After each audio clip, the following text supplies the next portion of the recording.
The orange glow from Duncan MacLeod's cabin could be seen from half a mile away on cold winter nights, horizontal stripes of firelight shining through gaps in his front wall that neighbors called the work of a fool. But on the morning Moira Kincaid slipped on her ice-covered doorstep and shattered her wrist, she looked across the clearing at Duncan's bone-dry entrance and finally understood what everyone else had missed. Before we get into how one trapper's strange construction choice changed frontier building forever, let us know where you're watching from, and if stories of forgotten wilderness ingenuity speak to you, hit subscribe, because tomorrow's tale is even more unbelievable. The year was 1839, and the Montana Territory spring had arrived with the cruelty that only mountain weather could deliver. Duncan MacLeod and Callum Fraser had spent the winter trapping beaver along the tributaries of the Madison River, and their season had been profitable enough to justify another year in the wilderness. They had survived hostile encounters with Blackfoot hunting parties, 2 grizzly bear encounters, and the kind of cold that made men question their sanity. What they hadn't survived was the simple act of coming home. April 14th brought an unexpected ice storm, the kind of late-season weather that caught trappers off guard because they had already started thinking about spring. Duncan had been checking the southern trap line while Callum worked the northern circuit. They had separated at dawn with plans to meet back at the cabin by midday. The storm came in fast around 10 in the morning, temperatures dropping 20 degrees in an hour, freezing rain coating everything in a layer of treacherous ice. Duncan finished his circuit and headed back through the storm, concerned but not alarmed. They had weathered worse.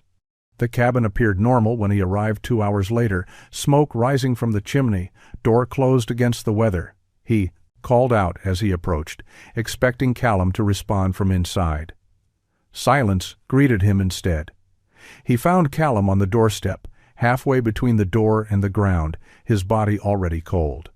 The ice coating the wooden step told the story Duncan didn't want to read. Callum had returned during the storm, stepped onto the ice-covered threshold, and slipped. His head had struck the door frame with enough force to kill him almost instantly. There were no bears, no hostile warriors, no dramatic final stand against the wilderness, just ice on a doorstep and a moment of lost balance. Duncan buried his partner on a hillside overlooking the creek they had worked together for 2 seasons. He marked the grave with stones and spent that night in the cabin alone, unable to process the absurdity of it. They had prepared for every dramatic danger the mountains could throw at them, but a slippery doorstep had proven deadlier than anything they had feared. The realization came slowly over the following days. Duncan began paying attention to something he had always ignored. Every cabin he had ever inhabited or visited had the same problem. Doorsteps accumulated ice during winter. Door frames collected moisture from cooking, steam, breath, and snow tracked inside. Wood rot started at the threshold and worked its way up the door frame. Within 3 to 5 years, every cabin door needed replacement because the constant moisture cycle destroyed the wood. Most mountain men accepted this reality without question. Replacing doors was part of frontier life, as inevitable as sharpening knives or patching clothing. But Duncan couldn't accept it anymore. Callum had died because of a problem everyone treated as unsolvable, and that fact transformed Duncan's grief into obsession. There had to be a way to keep cabin entries dry. Duncan spent the next 6 weeks visiting every trapper camp within 20 miles of his location. He wasn't socializing or trading information about beaver populations. He was studying doorsteps with the intensity of a man possessed. What he discovered confirmed his suspicion that Callum's death represented a universal problem that everyone had simply learned to tolerate. Fergus O'Brien's cabin sat in a sheltered valley 8 miles west of Duncan's location.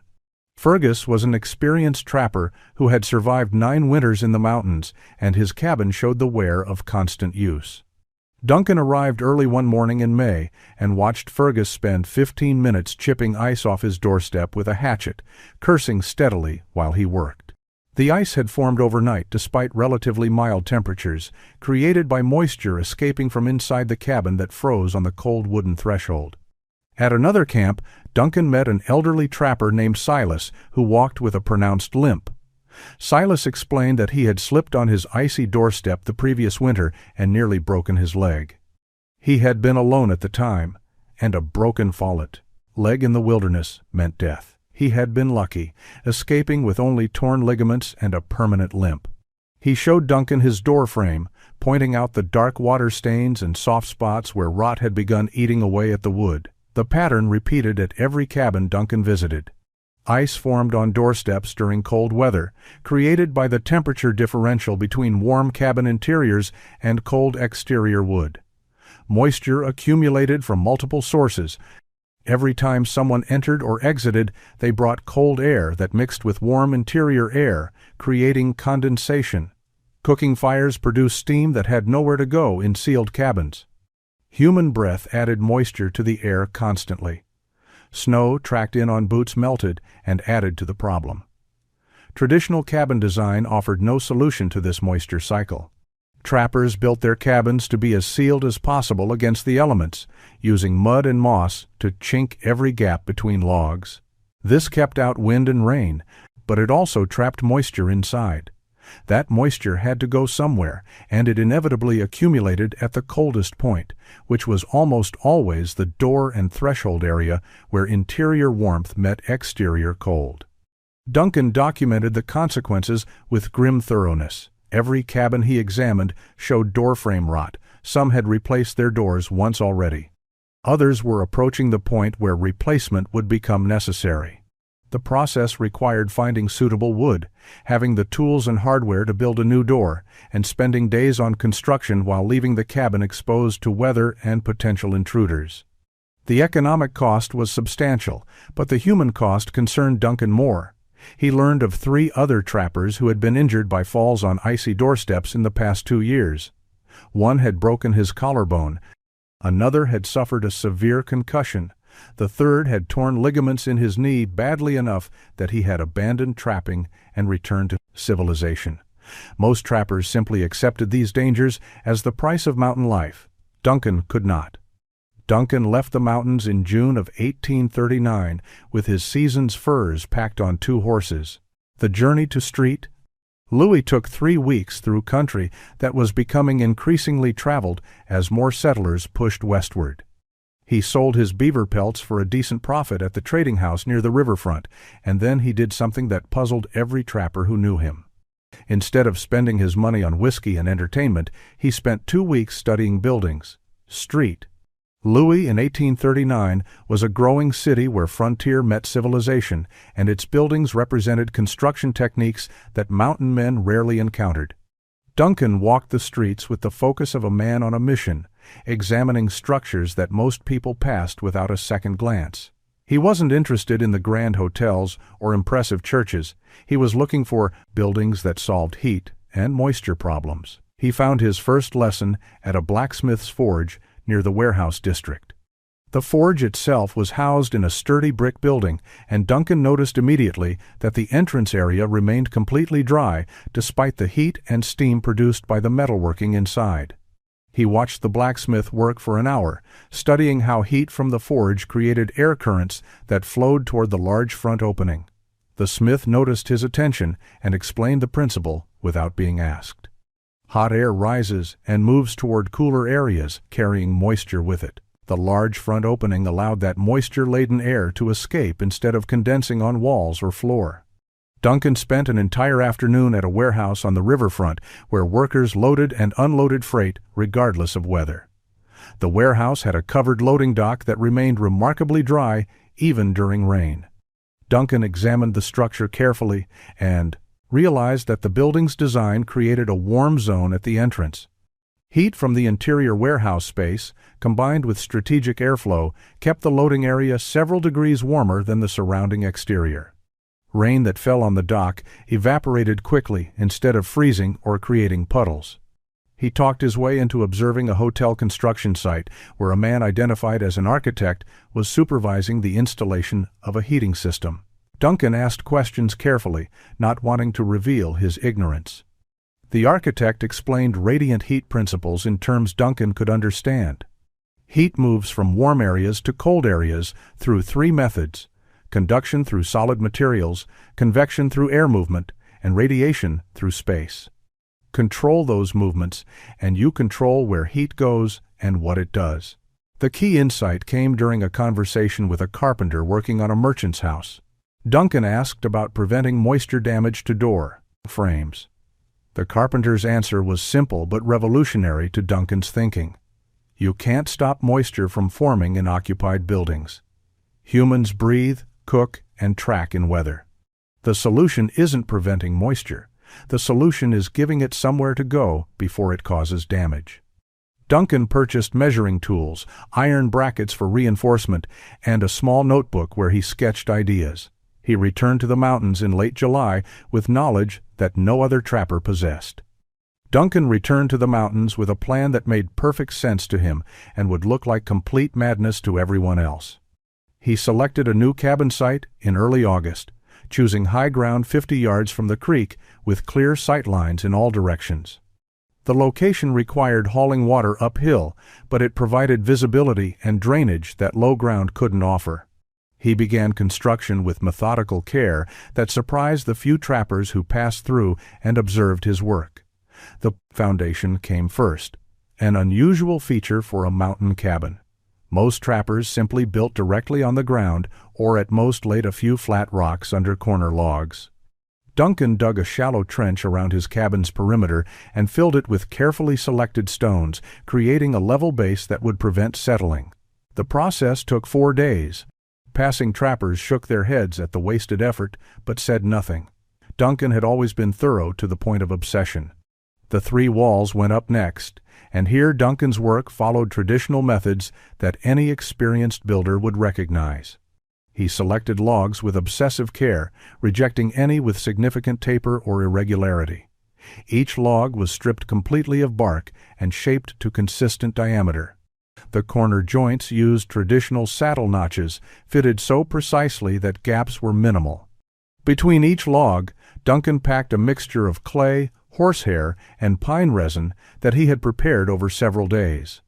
The side and back walls represented frontier construction at its finest, built to standards that would make any master carpenter nod with approval. Then he started the front wall, and the mockery began immediately. Fergus O'Brien arrived on the day Duncan laid the 4th log of his front wall. He watched in silence as Duncan carefully positioned the log, using wooden spacers to maintain exactly 4 inches of open gap between it and the log below. Fergus stared at the obvious gap, then at Duncan, then back at the gap. "Did you run out of chinking material?" Fergus asked, his tone suggesting he already knew something was wrong. Duncan explained his plan calmly. The gaps would allow heat from his interior fire to flow through the front wall, keeping the entry area warm and dry. The side and back walls would be sealed tight for heat retention, but the front wall would function as a controlled heat distributor. Radiant warmth flowing through the gaps would prevent ice formation on his doorstep and keep his door frame dry, preventing the rot that destroyed every cabin door within 5 years. Fergus listened to the entire explanation, his expression shifting from confusion to disbelief to outright amusement. When Duncan finished, Fergus laughed loud enough to startle birds from nearby trees. "MacLeod, you've lost your mind," Fergus said, still laughing. "You're building a cabin to heat the forest. That's the stupidest thing I've ever seen, and I once watched a man try to train a beaver." Word spread quickly through the scattered trapping community. Duncan MacLeod was building a cabin with holes in it. The grief over Callum's death had clearly broken something in his mind. Duncan ignored the mockery and continued building with precision that bordered on mathematical. Every aspect of his front wall construction followed principles he had learned in street. Louis, adapted to the materials and tools available in the wilderness. What looked like madness to observers was actually engineering disguised as frontier carpentry. The front wall logs were selected with even greater care than those used for the other 3 walls.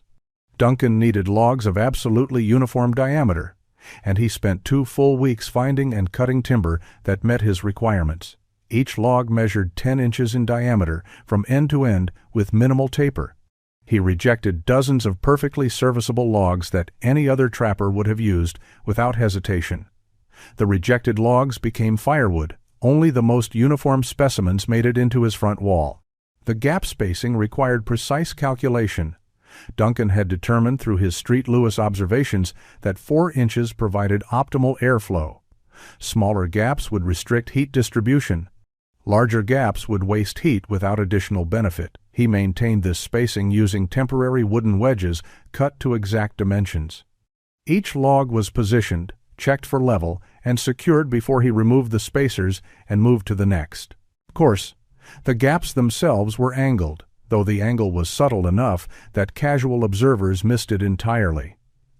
Duncan shaped the top edge of each log so that the gap tilted slightly downward toward the exterior. This prevented rain from entering while allowing warm air to flow outward freely. The angle was only about 5 degrees, but it made the difference between a system that worked and one that would fail during the first storm.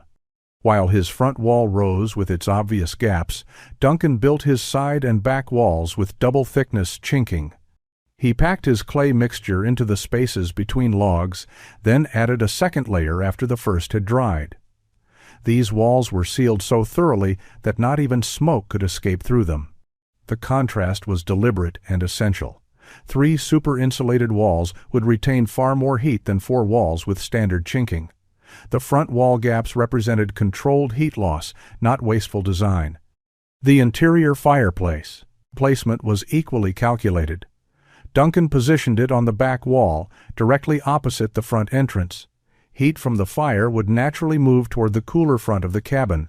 The stone fireplace itself was built with a narrow chimney and a smoke shelf that reflected heat back into the room rather than letting it escape upward. Every element worked together to push warmth toward the front wall. Duncan constructed the door frame to integrate with his gap system. The frame was positioned so that gaps ran both above and below it, creating a complete envelope of warm air around the entire doorway.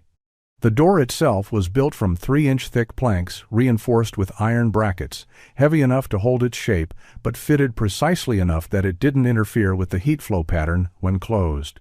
The construction took 9 weeks from foundation to completion. A standard cabin required 5 days. The first snow arrived in early October of 1839, earlier than usual and heavy enough to blanket the mountains in white overnight. Duncan had finished his cabin only 3 days earlier, and the timing felt almost providential. He would test his design under real winter conditions immediately, with no gradual adjustment period to ease into the system.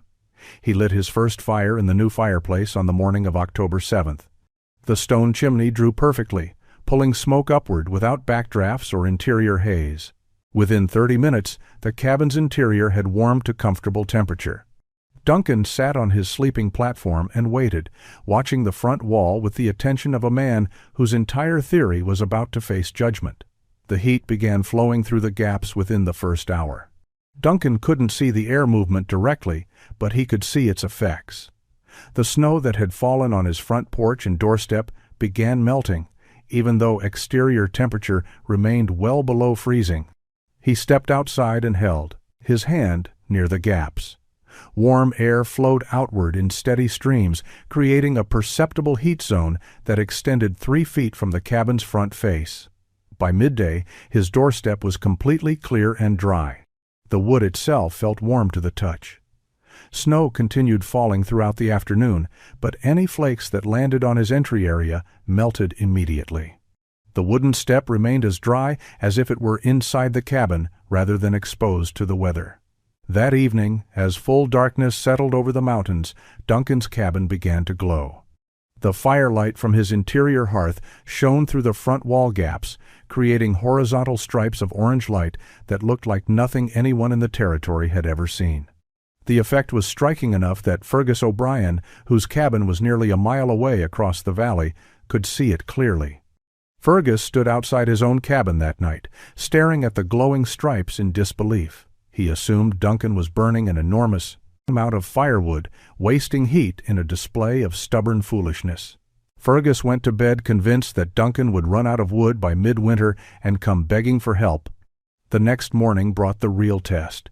Duncan woke at dawn and stepped outside into air cold enough to make his breath visible in thick clouds. His doorstep was clear, dry, and safe. He walked down the step without caution, his boots finding solid purchase on warm wood. Across the valley, Fergus O'Brien woke to the same dawn and opened his cabin door onto a doorstep covered in treacherous ice. The moisture that had escaped his cabin overnight had frozen on the wooden threshold, creating a surface as slick as river rock. Fergus nearly fell just stepping outside. He caught himself on the doorframe and stood there, breathing hard from the close call. He looked across the valley toward Duncan's cabin. Even in daylight, he could make out the distinctive gaps in the front wall. The winter of 1839 to 1840 became legendary across the northern Rockies for its brutal cold and relentless freeze-thaw cycles. Temperatures would plummet to 20 below zero for days at a time, then rise suddenly to just above freezing before dropping again.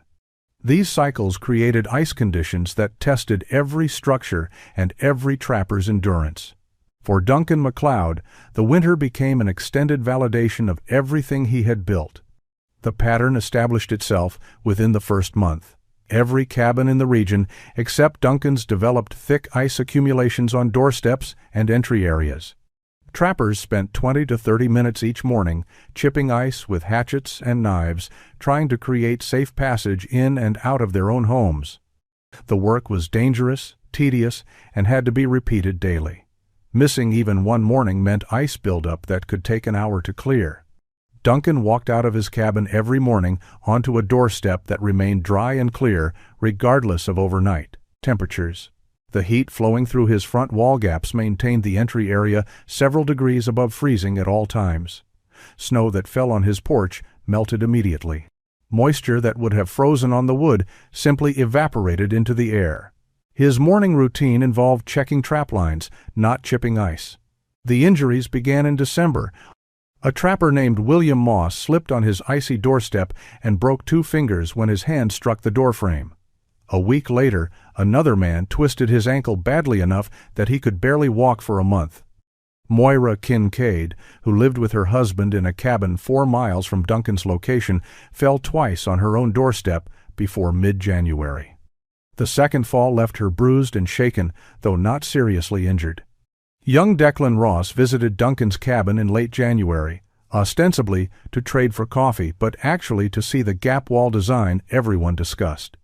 Declan stepped onto Duncan's porch and immediately noticed the warmth. The wooden planks felt warm under his boots. The air near the front wall was noticeably warmer than the surrounding atmosphere.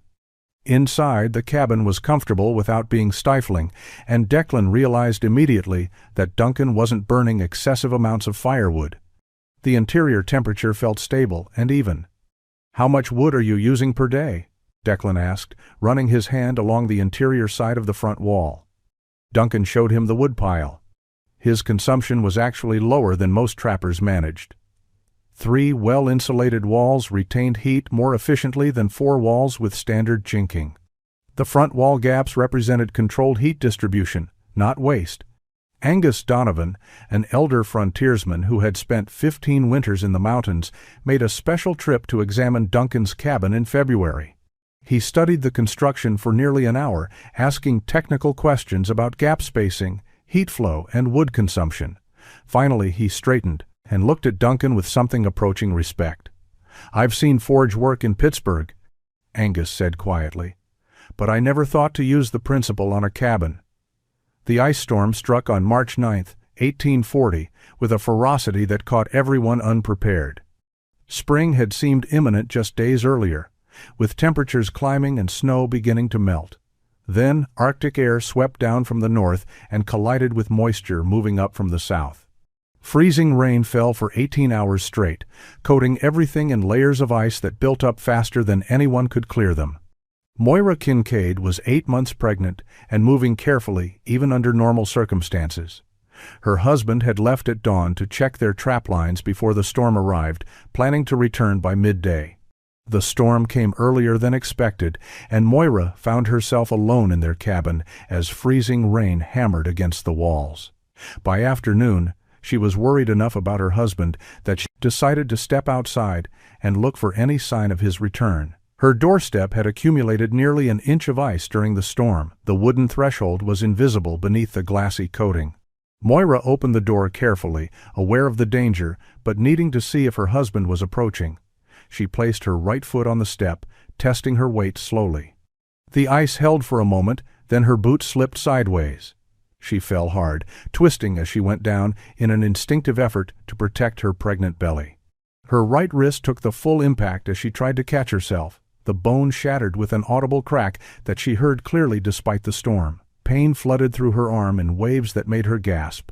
She lay on the ice-covered step, cradling her damaged wrist, unable to stand without risking another fall. Her husband found her 10 minutes later and carried her through the storm to Duncan's cabin, which was the closest help available. The journey took 20 minutes, through conditions that made every step treacherous.